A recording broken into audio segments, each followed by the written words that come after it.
नमस्कार मंडळी, मी रेणुका कुडतरकर आजच्या एका नवीन व्हिडिओ तुमचं स्वागत करते. तर आज आम्ही चाललेलो जत्रेला. तर ही जत्रा नेरूर मध्ये होती. नेरूर मध्ये नागदा मारुती म्हणून मंदिर आहे. एकदम रोड लगतच हे मंदिर आहे. त्या जत्रेला आम्ही गेलेलो.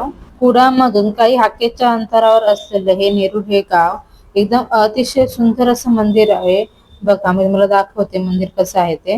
आता जत्रेला जाऊया, बघूया कोणती कोणती दुकानं आहेत. आणि फायनली आम्ही जत्रेला पोहोचलो. जत्रेला खूप गर्दी होती कारण गाडी वगैरे पार्किंग करायला पण जागा मिळत नव्हते. फायनली आम्हाला जागा मिळाली, तिथे आम्ही पार्किंग वगैरे करून घेतलं. बघा सुंदर असं डेकोरेशन केलेलं होतं. लाइटिंग तर एवढी सुंदर होती, अंगो अरे झाली वगैरे झाडावर वगैरे त्यांनी फोकस वगैरे सोडलेलं, त्याच्यामुळे मस्त वाटत होतं. आम्ही दर्शनाला रांगेत वगैरे उभे राहिलो. नेमका आज शनिवारच होता आणि त्याच दिवशी जत्रा होती आणि मारुती मंदिरात जायचा पण योग आला. बघा काकाने गाराणं वगैरे घातलं, तसं आम्ही प्रसाद वगैरे घेतली. आणि ह्या मंदिरात आज सत्यनारायणाची पूजा पण होती, त्यामुळे सत्यनारायणाच्या पूजेला आम्ही पाया वगैरे पडलो. झाडाच्या खाली असलेली ही मूर्ती बघून तर मनाला प्रसन्न वाटलं आणि भारी वाटले. बघा इथे प्रसादाला शिरा आणि एक मोतीचूरचा लाडू होता. शिरा तर एकदम उत्तम झालेला. कोण कोण या जत्रेला आलेलं त्यांनी मला नक्की कमेंट करून सांगा. या मंदिरात मी बऱ्याच वेळा आलेले, पण जत्रेला येण्याचा माझा हा पहिलाच योग होता. या जत्रेत बघूया आपल्याला आता कोण कोण भेटतंय. तेव्हा दर्शन वगैरे घेऊन झालं आणि तसं आम्ही बाहेर वगैरे पडलो. आपल्या कोकणात जत्रेला जाण्याची मजा काही वेगळीच असते. बघा आपल्याला रितुल भेटली. रितुल आपल्या पूर्ण फॅमिली सोबत आलेली. तर रितुल बोलली काहीतरी खाऊया म्हणून आपलं स्प्रिंग पोटॅटो आणि दाबेली, मी दाबेली ऑर्डर केलेली आणि तर रितुलने स्प्रिंग पोटॅटो ऑर्डर केला. आपण सांगूया दाबेली खाऊन कशी आहे ती. दाबेली खाऊन बघितली तर मस्त होती. दाबेली टेस्ट वगैरे एकदम भारीच होती. काहीतरी खरेदी करूया म्हणून म्हटलं आई बघूया कानातले वगैरे बघूया म्हणून कानातल्याच्या सेक्शन कडे आम्ही आलेलो. बरीच दुकानं होती आणि खूप गर्दी होती.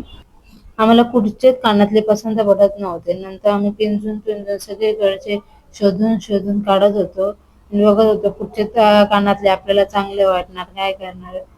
फायनली आम्ही आमच्या पसंतीला पडलेले 3-4 कानातल्यांचे जोड वगैरे पसंत केले. जत्रेत आम्हाला बघा आमचे नवीन एक मैत्रीण आलेले, म्हणजे दीक्षा आलेले. आम्ही सगळे आमचे कामावरचे फ्रेंड आहोत आणि खूप दिवसांनी आमची भेट झाली, त्याच्यामुळे खूप गप्पा गोष्टी वगैरे मारत होतो. बघा इथे लहान मुलांसाठी अशा गाड्या वगैरे आहेत. आता दुकानं दाखवते. बघा बघा कोणती कोणती आणि कशा कशा प्रकारची दुकानं आहेत. पूर्ण खाज्याची, खेळण्यांची 20 रुपयाचा सेल वगैरे पण होता इथे. रोडला लागूनच मंदिर असल्यामुळे आणि पूर्णपणे दुकानं ही रोडला लागूनच होती. बघा सगळ्या प्रकारचे होते. शेवपुरी होती, पाणीपुरी होती, त्यानंतर लहान मुलांसाठी गेम वगैरे पण होते. इकडे भजन वगैरे पण चालू होतं. भजन वगैरे पण आम्ही ऐकलं. मी माझ्या फ्रेंड सोबत गप्पा गोष्टी आणि फिरत असल्यामुळे सुमितनं पूर्ण शूटिंग वगैरे घेतलेला आणि सुमित शूटिंग वगैरे आणि भारीच करतो. बघा किती लांबच्या लांब रांग आहे.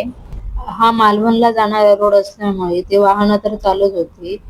आम्ही प्रत्येक दुकानात जाऊन बघत असतो, ह्या दुकानात काय नवीन आहे, त्या दुकानात काय नवीन आहे, बघायला काय होतंय. तर सगळेजण माझे व्हिडिओ बघतात पण व्हिडिओला सबस्क्राईब करत नाही, तर प्लीज व्हिडिओला सबस्क्राईब करा. इथे रितुलच्या आणि दीक्षाच्या गोष्टी चालत होत्या. त्यांना ते लहान मुलांचे गेम होते ना, त्यामध्ये बसायचं होतं. मी त्यांना सांगितलं आता तुमचं वय नाही, आता तुम्ही खूप मोठी झालात, आता काय उपयोग नाही, तुम्हाला कोण घेणार पण नाही तिकडे. नंतर मी आणि रितुल फर्स्ट सेक्शन मध्ये आलेलो. बघा सुंदर अशा पर्सेस होत्या, एकदम 70 पासून स्टार्ट होत्या आणि ते ट्रेंडिंगचं हे पण होतं. खूप दिवस झालेले पर्स घ्यायची होती, वन साइडेड लावायची पर्स घ्यायची होती आणि कुठेच मला मिळत नव्हते. फायनली या काकांकडे मला पर्स मिळाली, म्हणजे माझ्या पसंतीची पर्स मला मिळाली. मी पर्स वगैरे घेतली आणि घरी आली. असेच नवनवीन व्हिडिओ बघण्यासाठी रेणुका कुडतरकर ब्लॉग या युट्यूब चॅनलला सबस्क्राईब करा. थँक्यू.